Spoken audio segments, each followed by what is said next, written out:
السلام علیکم ورحمۃ اللہ وبرکاتہ۔ سورہ یونس آیت نمبر 83۔ نحمدہ ونصلی علی رسولہ الکریم، اما بعد فاعوذ باللہ من الشیطان الرجیم، بسم اللہ الرحمن الرحیم۔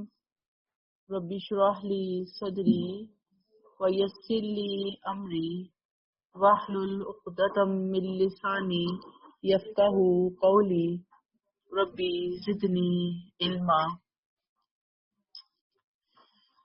فما آمنا لموسیٰ الا ذریۃ من قومہ علی خوف من فرعون۔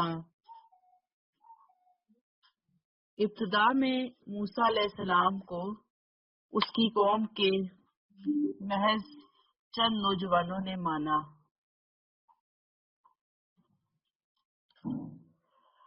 دوسرے ودن بریکٹ لوگ اس وجہ سے ایمان نہیں لائے کہ وہ بریکٹ کلوز فرعون اور اپنے سرداروں سے ڈرتے تھے کہ وہ ان کو کسی آزمائش میں ڈال دے گا۔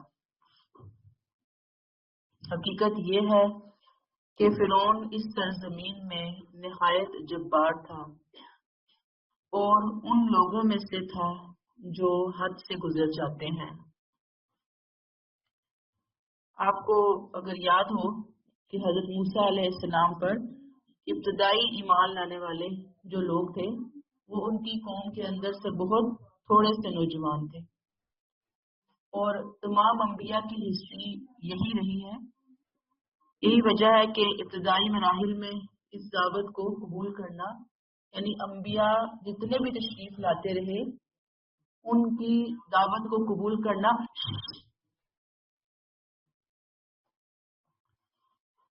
اعوذ باللہ من الشیطان الرجیم، ان کی دعوت کو قبول کرنا، جو انیشیل سٹیج پہ دعوت قبول کرنے والے ہیں ان کے لیے انتہائی جان جوکھوں کا کام رہا ہے۔ آسان نہیں ہوتا دعوت کو قبول کرنا۔ کیوں؟ اس لیے کہ بہت سارے مفادات ہوتے ہیں، بہت ساری مصلحتیں ہوتی ہیں، بہت سارے خدشے ہوتے ہیں، خوف ہوتے ہیں، جس کی وجہ سے لوگ ایمان نہیں لاتے، ساتھ نہیں چلتے۔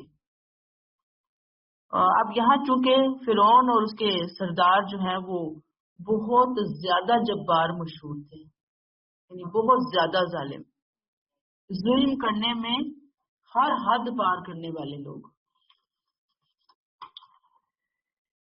لہذا کون لوگ آئے؟ وہی جن کے اندر اتنی ہمت تھی، اتنی کرش تھی کہ وہ جوش و جذبے کے ساتھ اس کو بتا سکیں، اعلان کر سکیں، کوئی ان کو دبا نہ سکے، کوئی انہیں پریشرائز نہ کر سکے۔ باقی جو بنی اسرائیل تھے وہ مصلحتاً کسی بھی قسم کا خطرہ مول لینے کے لیے تیار نہیں تھے۔ آیت کو دوبارہ دیکھیں کہ ابتدا میں موسیٰ کو اس کی قوم کے محض چند نوجوانوں نے مانا۔ باقیوں نے کیوں نہیں مانا؟ ڈرتے تھے فرعون اور اپنے سرداروں سے۔ یہاں لکھا نا الا خوف من فرعون و ملئہم، ڈرتے تھے۔ کیوں؟ ان یفتنہم، کہ وہ انہیں کسی فتنے میں ڈال دے گا، آزمائش میں ڈال دے گا، مصیبت میں ڈال دے گا، کیونکہ ظالم بہت تھا۔ اس کے نزدیک تو چھوٹی چھوٹی بات کے اوپر عبرتناک سزائیں دینا ایک معمولی بات تھی۔ یہ بائیں ہاتھ کا کھیل تھا اس کے، کوئی نہ اس کو روکنے والا تھا، نہ کوئی اس کو ٹوکنے والا تھا۔ حقیقت یہ ہے کہ فرعون اس زمین میں نہایت سرکش تھا اور ان لوگوں میں سے تھا جو حد سے گزرنے والے ہیں۔ آیت 84۔ وقال موسیٰ یا قومی، موسیٰ نے کہا علیہ السلام، اے میری قوم کے لوگوں، اگر تم اللہ پر ایمان لائے ہو تو بھروسہ کرو، اگر تم اپنے آپ کو اس کے حوالے کر چکے ہو۔ یعنی موسیٰ علیہ السلام ان لوگوں کو مخاطب ہیں جو پیدائشی مسلمان تھے۔ کون پیدائشی مسلمان تھے؟ بنی اسرائیل پیدائشی مسلمان تھے۔ کس کی اولاد میں سے تھے؟